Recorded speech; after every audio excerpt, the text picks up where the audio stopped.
जब हम 45वें कुएं की साइट पर गए तब एहसास हुआ कि वहाँ का हाल और भी बुरा है। जब भी उन्हें पानी की जरूरत पड़ती थी तब उन्हें जंगल से 1 मील खतरनाक रास्ता तय करके जाना पड़ता था, जो एक विशाल सी पहाड़ी से जाता है। मैं जल्दी उठता हूँ, लगभग सुबह 4 बजे, ताकि मैं स्कूल के लिए पानी ला सकूँ। यहाँ से पानी निकालना सेफ नहीं है। ये जगह बहुत स्लिपरी है, जिससे किसी को चोट लग सकती है। हमने उनके कुएं पर काम करना शुरू किया तब उन्होंने मुझे दिखाया कि वो पानी कहाँ से निकालते थे।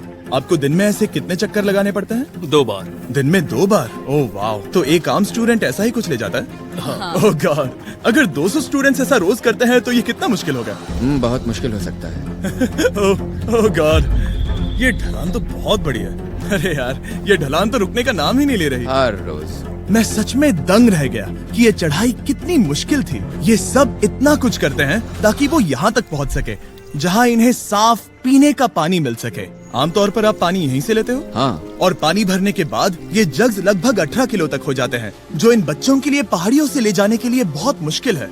लेडीज आराम से ये 2 उठा सकती ओह, हैं। तो मैं अभी जरूर ले जा पाऊंगा। और एक बार हमने जग्स भर लिए, उसके बाद वक्त था वापस ऊपर जाने का। जल्दी करो, चलते हैं। इससे तो पसीना भी नहीं आ रहा है। मैं ले लूंगा। और अब घंटों तक असुरक्षित पानी को इकट्ठा करने के बजाय उनका नया पंप स्कूल के बस 10 फीट दूर था। तो अब ये यहाँ से पानी ले सकते हैं। बहुत थक गया हूँ। और फिर हम गए हमारे अगले गांव में, जहां हमने बनाया हमारा 46वां कुआं। पर हमें एक प्रॉब्लम से गुजरना पड़ा। हमने देखा कि ये गांव आधे से बटा हुआ है, वो भी इस खतरनाक सी नदी से। ये अभी इतनी खतरनाक नहीं लगेगी, पर जब बारिश का मौसम आता है, पानी ऊपर तक आकर इस पुल को पूरी तरह से निगल लेता है। और ये पुल इसलिए इतना जरूरी है क्योंकि वहाँ जो गांव है वहीं पर सभी हॉस्पिटल्स और स्कूल्स हैं, इसलिए यहाँ से रोज गुजरना पड़ता है। ये खतरनाक है, लेकिन इस पुल के अलावा इनके पास और कोई ऑप्शन नहीं है। जब ये नदी उफान पर होती है तो ये किसी को भी बहा ले जाती है, लोग, स्टूडेंट्स, यहाँ तक कि जानवर भी। हाल ही में इस नदी को क्रॉस करने की कोशिश में हमने 3 लोगों को खो दिया। इस तरह किसी की जान जाना पागलपन है और हम इसे स्वीकार नहीं कर सकते। और जिस पल हमने इस बारे में सुना तब हमें मदद करनी ही पड़ी। तो पंप तक जाने वाले पुल को जब हमने ठीक करना शुरू किया तब हमने केन्या से 2000 मील दूर जिम्बाब्वे देश का भी सफर तय किया।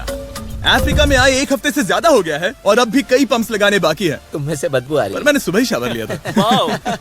बात होते ही मैं हाथ नीचे ले लूंगा। इस काम के लिए मैं तुम दोनों पर भरोसा कर सकता हूँ? हाँ। हमें सबसे पहले एक लोकल हॉस्पिटल की जांच करनी थी, जहाँ साफ पानी की सख्त जरूरत थी।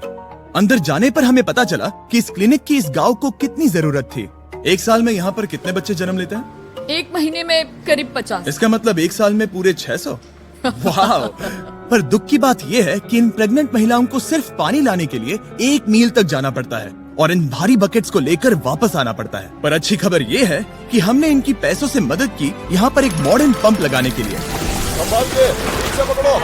और अब बस देरी थी इसे शुरू करने की। ठीक है नोलन, क्या तुम तैयार हो? मैं तैयार हूँ। ओवर। मुझे एक ड्रामेटिक जूम इन दो। नोलन, मैंने बटन दबा दिया है, ये काम कर रहा है? पानी आ रहा है। आप जाकर चेक करना चाहेंगे? हाँ। वहाँ पर? हाँ, चलो चलते हैं।